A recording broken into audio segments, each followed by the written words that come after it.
Rádio Piauí.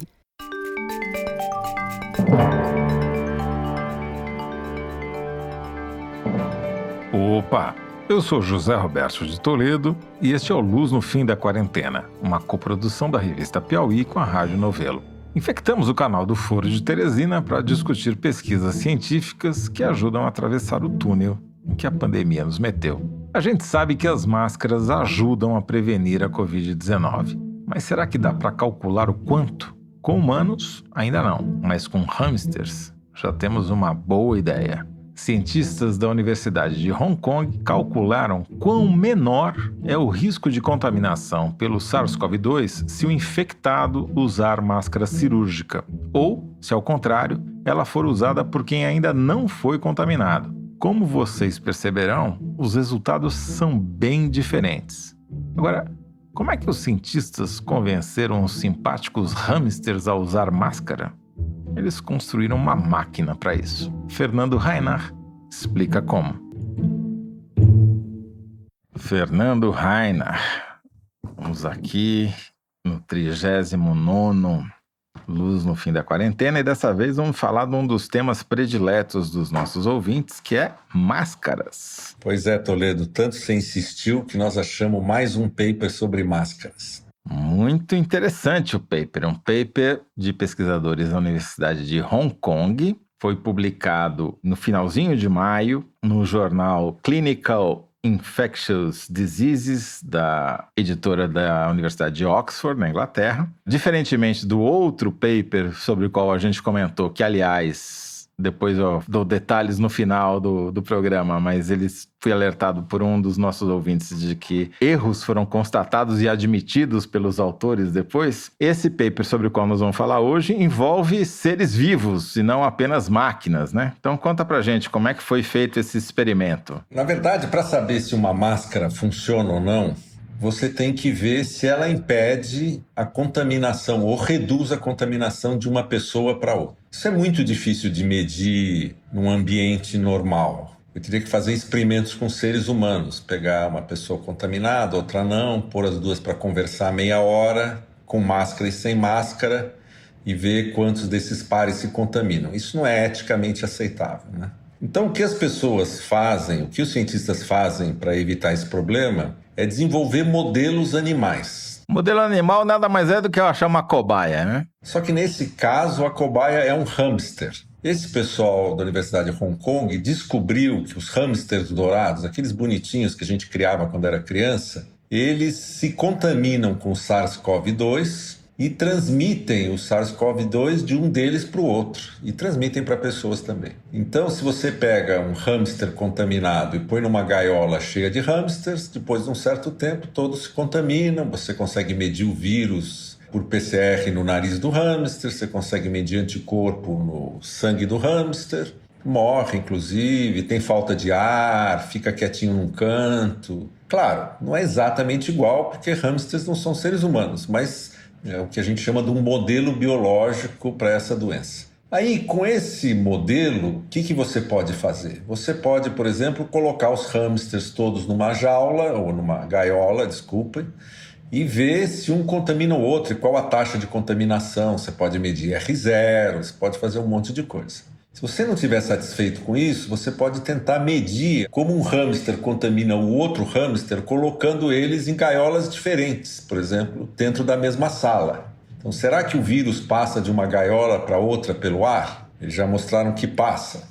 É um sistema, é um modelo biológico com o qual todos esses parâmetros que a gente não pode medir em seres humanos, você pode medir em hamster. E eles fizeram, ali no paper, você me mostrou as fotos, eles construíram uma máquina de fazer experimento com hamster sobre Covid-19, aparentemente. A primeira coisa que eles fizeram uma espécie de uma câmera enorme, toda isolada do meio ambiente, porque o ar lá dentro pode ficar cheio de vírus. Tem uma colônia de hamsters saudáveis que eles mantêm num outro lugar, criaram ou cresceram o SARS-CoV-2 nas células Vero, né, que são aquelas células que o pessoal vai usar para fazer a vacina do Butantan. Então eles têm um estoque de vírus. Aí o que eles fizeram? Eles fizeram 2 gaiolas de hamsters colocadas dentro de uma espécie de um túnel de vento. Então você tem um ventilador que joga o vento de uma gaiola para outra, constantemente, um fluxo de ar constante. Você pode pegar um hamster, anestesia ele, coloca o vírus no nariz dele, espera um dia para ele se recuperar e põe ele na gaiola que está mais perto do ventilador. Aí você põe um grupo de hamsters numa outra gaiola mais longe do ventilador e deixa durante 7 dias esse vento passando do hamster infectado para os hamsters sadios. Muito mal comparando, seria como se houvesse 2 salas num escritório e o ar passasse de uma para outra, sempre numa direção só. E não voltasse, não circulasse. Exatamente, né? não circulasse. Então, o ar limpo entra na sala do escritório que tem o sujeito contaminado e acaba na sala do escritório onde não tem as pessoas contaminadas. Bom, nesse experimento inicial, fazendo isso, eles viram que depois de 7 dias, 2/3 dos hamsters que não estavam contaminados se contaminaram. 67% de contaminação em 7 dias. Então, o primeiro fator aí que eu acho que vale a pena chamar a atenção é que o tempo de exposição ao risco faz muita diferença, né? Quer dizer, precisaram de 7 dias para contaminar 2/3 dos sãos. Exatamente, é uma distância tal, com fluxo de ar tal, e eles mediram 5 dias depois, tinha menos infectados, depois tinha 66%, e talvez se eles levassem para mais tempo, teria mais. Aí o que eles fizeram? Aí eles fizeram um sistema que finge que o hamster contaminado está com máscara. Como é que funciona isso? As máscaras cirúrgicas boas, de qualidade, que usa em sala cirúrgica, elas têm 2 lados. Elas têm um lado azul e um lado branco. Você já deve ter visto na rua o pessoal usando essa máscara. O lado azul fica para fora, o lado branco para frente. Um lado tem uma camada hidrofóbica que repele água, etc. Então, se você põe entre as 2 gaiolas um pedaço desse tecido de máscara, todo o ar que passa pela gaiola do hamster infectado para chegar no hamster sadio tem que passar pela máscara. E primeiro eles colocaram a parte branca voltada para o infectado, ou seja, como se o infectado estivesse usando a máscara. Exatamente. E aí fizeram tudo igual, mesmo período de tempo, examinaram os hamsters nos 5 dias e nos 7 dias, e quando você põe essa máscara no animal que está infectado, cai de 66,7% para 16,7%. Ou seja, reduz a praticamente 1/4 o risco de contaminação quando a pessoa originalmente infectada usa a máscara. Ou pessoa não, o hamster. Quando o hamster infectado usa a máscara, que não está bem usando máscara porque a máscara não está no narizinho dele, mas o ar que passa pela gaiola tem que passar pela máscara antes de chegar do outro lado, cai 4 vezes a infecção. Aí eles fizeram o contrário, eles repetiram o experimento, mas virando a máscara. Então, o lado azul da máscara estava para o hamster infectado e o lado branco para os hamsters sadios. Como se os sadios estivessem usando máscara. E aí o que eles observaram é que o efeito é menor. Ele passa de 66% para 33%. Tá certo? Então, metade dos sadios pegam o vírus se a pessoa que não está infectada usar a máscara e a pessoa infectada não usar a máscara. Esse é o paralelo.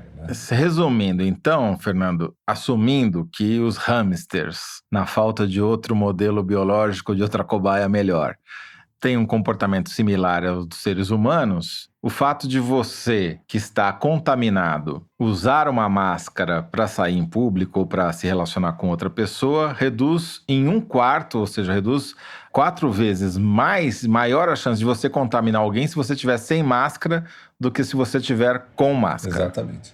Seria imperdoável uma pessoa que acha que está contaminada não usar máscara. Já uma pessoa sadia, a máscara reduz a metade as chances de ela pegar o vírus se cruzar com alguém infectado na rua sem máscara. Mesmo que você não saiba se você está contaminado ou não, você deveria sair de máscara ou usar a máscara para se relacionar com alguém, porque você está reduzindo em 4 vezes a chance de contaminar essa pessoa para a hipótese de você estar contaminado. E se você é egoísta e quer se proteger exclusivamente, também é inteligente você usar máscara, porque você está reduzindo a metade a chance de você se contaminar caso você cruze com alguém sem máscara. Esse estudo tem um monte de limitações, né? São hamsters, não são seres humanos. Quando você põe o filtro no meio, o fluxo de ar diminui um pouco, mas eles dizem que isso é normal, porque quando você usa máscara, o fluxo de ar também diminui.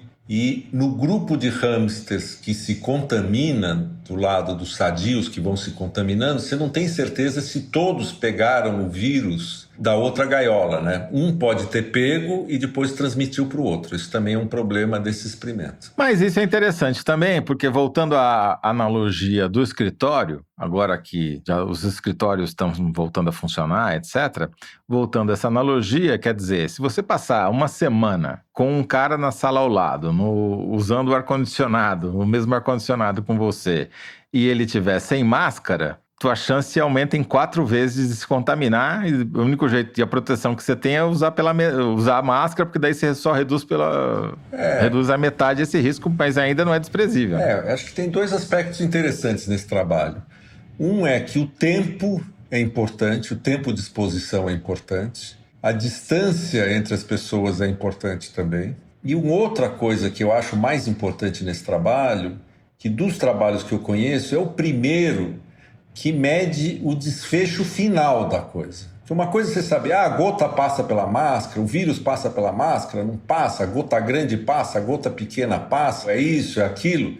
Tudo bem, isso é importante, mas o que importa mesmo é o desfecho final. Se um lado contaminado contamina o outro ou não. Então esse é um trabalho que leva a investigação ao ponto final, ao ponto que interessa.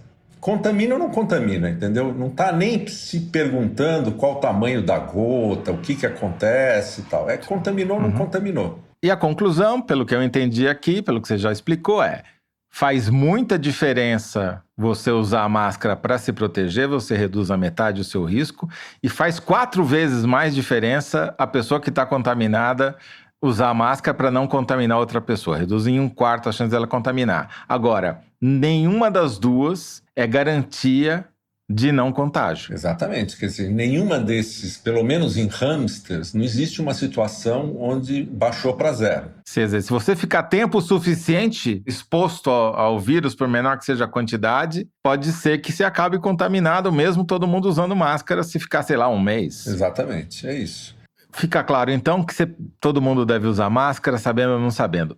Existe algum estudo definitivo que diga que a pessoa que está negativa, que já teve Covid, se curou de Covid, existe alguma chance, alguma possibilidade, mesmo que remota, dela continuar sendo o vetor da doença, mesmo já estando imune a ela? É difícil de saber, entendeu? O que acontece é que o PCR às vezes fica positivo por um tempo maior, mas eles acham que é porque tem vírus morto ainda, tem epitélio soltando dentro da boca da pessoa, mas não se sabe mesmo, né? Agora, outra coisa que dá para fazer com esse tipo de equipamento é saber se o vírus passa por contato físico, né? Então, por exemplo, eu já vou bolar um experimento aqui para você. A gente podia fazer um paper junto, ó. Sabe aquelas rodinhas que os hamsters andam? Que eles ficam correndo naquelas rodinhas? Então, eu pego uma rodinha daquela, ponho na gaiola do hamster contaminado. Deixo ele correr na rodinha 10 minutos. Aí eu tiro a rodinha com luvas, com todo cuidado, e ponho na gaiola dos hamsters sadios que estão totalmente isolados. E deixo eles correrem 10 minutos. Aí eu falo, será que o contato das patinhas do hamster na rodinha e depois ele passa no narizinho, pega ou não pega? Ah, pega. Então vamos trocar o material da rodinha? Vamos fazer agora rodinhas de plástico? Vamos fazer rodinha de alumínio? Vamos aumentar o tempo na rodinha? Vamos. Pega a rodinha depois, dá um banho de álcool gel, põe ela do outro lado, passa ou não passa, entendeu? É um bom modelo animal, permite que um monte de coisas sejam investigadas. Agora, sempre fica aquela dúvida. É um modelo animal, não são seres humanos. Então, eu acho que esse é o mais importante da gente lembrar. Fernando Rainer, muito obrigado Muito boa a sua explicação sobre as máscaras e os hamsters. Um abração. Abraço, tchau. Este foi Fernando Reinach, professor titular de Bioquímica da Universidade de São Paulo e cientista residente do nosso podcast. O artigo que citamos se chama Surgical Mask Partition Reduces the Risk of Non-Contact Transmission in a Golden Syrian Hamster Model for Coronavirus Disease 2019 e foi publicado em 30 de maio pela Oxford University Press. Você encontra o link para o artigo na página do Luz no Fim da Quarentena no site da Piauí. É revistapiauí.com.br. Por falar em máscara, um ouvinte atento nos chamou a atenção de que o artigo citado no episódio 13 do podcast sofreu uma série de correções. Elas não chegaram a alterar as conclusões fundamentais do artigo, mas fica aqui o aviso. O Luz no Fim da Quarentena é uma coprodução da revista Piauí com a Rádio Novelo. A coordenação e edição são da Paula Scarpim, da Evelyn Agenta e do Vitor Hugo Brandalize. Este episódio teve edição da Clara Relstad. A identidade sonora é da Mari Romano. Quem finaliza o programa é o João Jabassi. E a coordenação digital é da Kelly Moraes. Yasmin Santos e Emily Almeida fazem a distribuição nos tocadores e nas redes sociais. A identidade visual é da Paula Cardoso e o Motion Graphics é da Renata Buono. Eu sou José Roberto de Toledo. Até o próximo episódio. Tchau!